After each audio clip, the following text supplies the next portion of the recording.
Hello, friends. Robert Bevan here, author of the Caverns Creatures series of comedy, fantasy novels, and short stories. With me is Sam West, and today we're talking about the spell Tiny Servant. Tiny servant. It's holding a platter or something.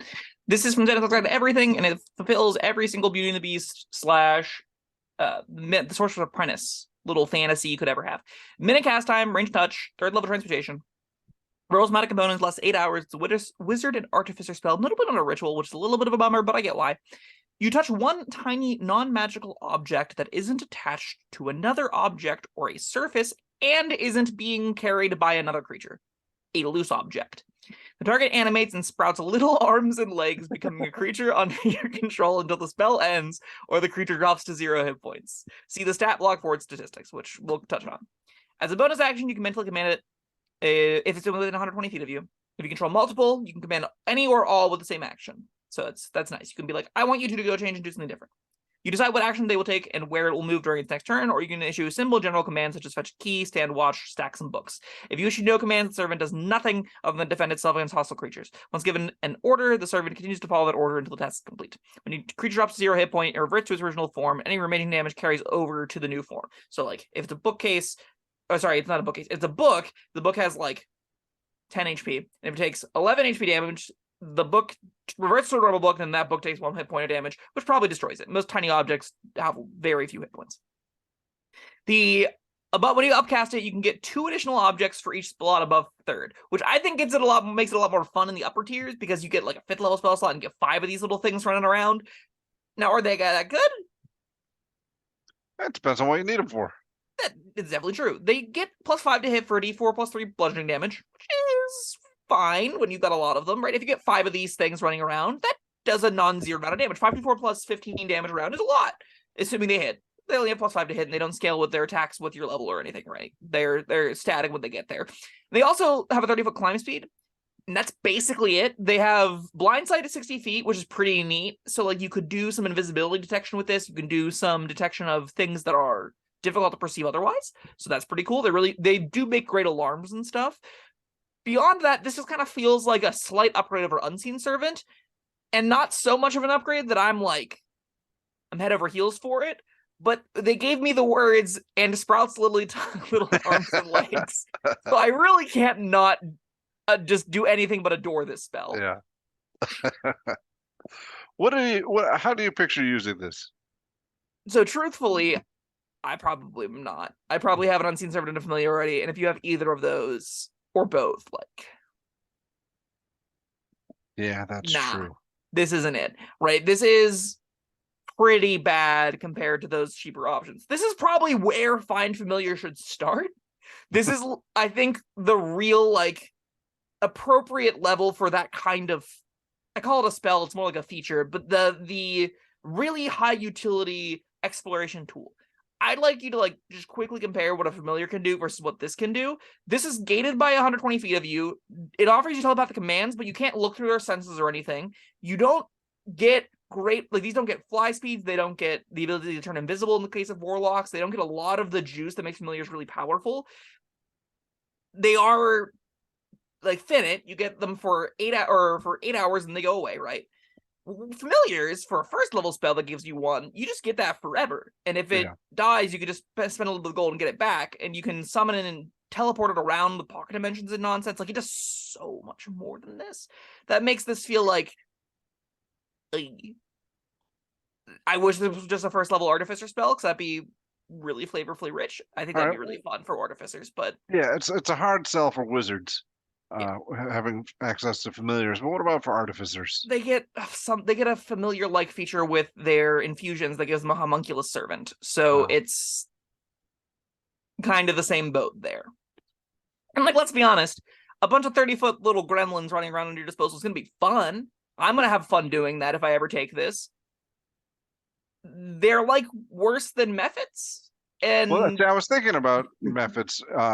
And just that you can have a bunch of little creatures distracting your enemy, and doing a little bit of damage, but he's got them to deal with while you're doing other things, or concentrating on something. This doesn't require concentration. That's nice. Last 8 hours, you can, like, conceivably, I think this plays really well in our our not D&D version of D&D, where we're building with walls of stone and we're creating with the Holy Church spell, whatever it's called, Temple of the Gods. And this goes on the wizards that are like, okay, I'm mass producing soap, as you've suggested one would do. These are just things like I make 50 of them. They run around to the house and make soap all day, right? This is something that populates your wizard's towers, that populates your artificer's labs. That's just things. I thought the bars of soap were your tiny servants. Oh, they Never could be. They make some bars of soap to become tiny servants to make more bars of soap, Bob. It fulfills the prophecy. And we're doing this with 10 simulacrums. So the simulacrums are making tiny servants that are making simulacrums that are making tiny servants. Then you just get like this. Well, this world is going to smell amazing. It's going to be so much soap. I think that is where this spell honestly has the most home. I think this is something that you populate. Like I said, you take your wizard's towers as a DM and you say, there's absolutely going to be a bunch of these little things running around doing mundane tasks, right? Because in an adventuring day, you don't really care about folding your socks. But on your like average day, that's a real task that you don't really want to have to do. Why not just spend a minute, make a servant, have them fold your socks, right? And then they can do other things all day. They can make you lunch. They can do your laundry otherwise. They're just little tiny friend helpers that do things and tasks for you. If you're a wizard, maybe they're organizing your books. Maybe they're taking notes for you. They can do all kinds of stuff, and you can just let them run around and do that stuff. And that's kind of not important in the scope of adventuring, but it's very fun and flavorful to have your wizards just with this spell in the world that are like, yeah, when I go to the market, I'm surrounded by 6 little tiny servants that are carrying all the little things over their head. You got, the animated tray that literally is just using the tray as like its head. It's got 4 little legs underneath of it that's carrying around your stuff, right? Like there's a lot of cute imagery that you're gonna get here. It's not really good as a player character tool, but it's like a fluff thing as a flavorful enricher to a character. This is exceptional. I love it. It's adorable. I feel like there's a build that could use this. I don't 8 hours. I don't know. 8 hours. No concentration. They can fight. I think they have 10 the whole points. Yeah, well, I mean, they're not meant to last forever. Sure, they're not meant to last half of a fireball. These things auto-die a fireball, notably, right? Like half of the damage of fireball kills this in one hit. That's I love that. No, I'm not saying it's powerful. I'm saying it's usable, maybe. I don't know how, if I did some research. So I would say you probably want to be playing with animate objects, and that's what you want to be doing. So animate objects creates the billion little tiny knives that stab things to death. And it does that with 1 spell slot. Now, granted, that eats your concentration, so maybe you want animate objects and as many of these as you can get, and you could probably do some fun build where your objective is, I spend every spell slot that's above 3rd level on a tiny servant, and then 1 at the highest level I have for animate objects. And then you just have this big swath of knives flying around stabbing people, and a tiny little army of furniture killing people with their little smacking things around and dying left and right. That's really cute.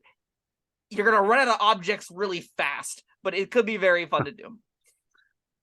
Yeah, maybe. I mean, if nobody's using fireballs, some of them might survive. I don't know. Sure. But that is not actually that's what I was thinking about when you were talking, but that's not actually the first use that popped into my head upon reading this spell. I pictured a wizard. You would have to be familiarless, but or anyway, imprisoned. They've taken your spell components. This also requires no material components, which is nice. That's true. You just need to have you still need a tiny object. As long as you can get a tiny object. You're in this cell. You're locked in there. You can't get it. Speaking of stool, bucket. I was thinking you take a dump on the floor. There's your tiny object. It grows little arms and legs. Iconically Dungeons and Dragons, unfortunately. Yeah, sure. Goes through the bars, and you command it. Go find me a key. Find me a weapon, something. Yeah. And like, listen, you do only get 1 familiar, and so maybe you want 2. And like, Flock of Familiars exists, and is definitely better than this. And I'm not very high on Flock of Familiars, so that's not great. Well, Animate Dead's a 3rd level spell that gives you full ass like undead with short bows and stuff. That seems a lot better than this. I'm talking about escaping a cell.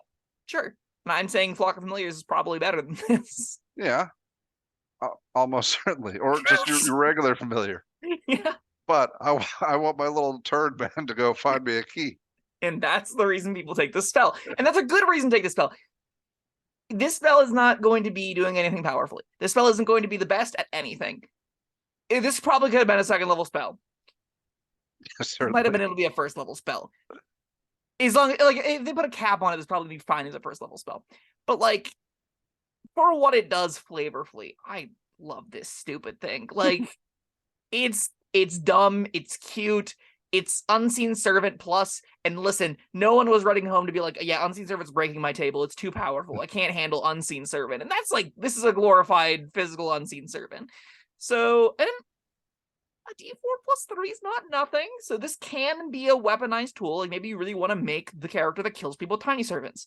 It's like Snow White takes vengeance on all the wrongdoers, right? And she gets all the birds, she gets all the angry stools, she gets all the animated furniture with Mickey, and they just beat the crap out of the evil witch and whatnot, right? Maybe that's what you're going for. That could be cute. It's probably not going to be that good, but it could be cute. Also, all right, so the turd's walking around looking for a key. Wow. Not having a lot of luck. But here comes the guard. It pulls in its arms and legs. Now it just looks like a normal turd on the floor. I don't think it can subsume its limbs, Bob. I do think that's not within the spell description. It's a squishy turd. It can just, yeah, it can do it. Okay, all right. So the guard, says, as a DM, I'm not going to tell you no. Took a dump on the floor, and he goes to try and clean it up, and it defends itself. Yeah. Surprise.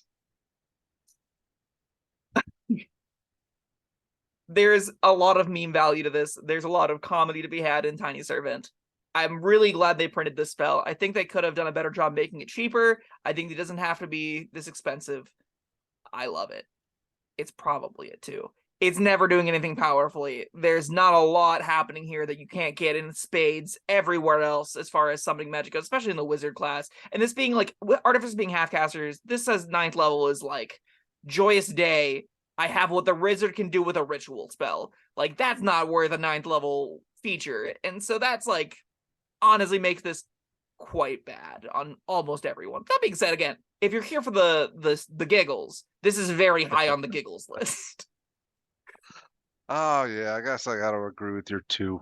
It's not a 1, but the blind side's not nothing. And if you do dump a billion spell slots and do this, this does have a bunch of little things with 10 hit points that can attack. There's a really cute scene, right, where you go into the vampire manor, you animate that vase, animate these 3 paintings, animate this little thing, animate the cutlery, and you just like amass a bunch of just stuff, and then you just go, okay, everyone get in the chest, and you dump the chest on the big bad. You can just get this little rain of little arms and leg flailings, cutlery, and other fun bits. That could be great. Yeah, it's almost a shame they grow arms and legs, because you can't do a lot of surprise somebody with like with the cutlery. They're sitting down to dinner, and they go to grab their knife, and it stabs them. But no, they're going to notice arms and legs on a knife.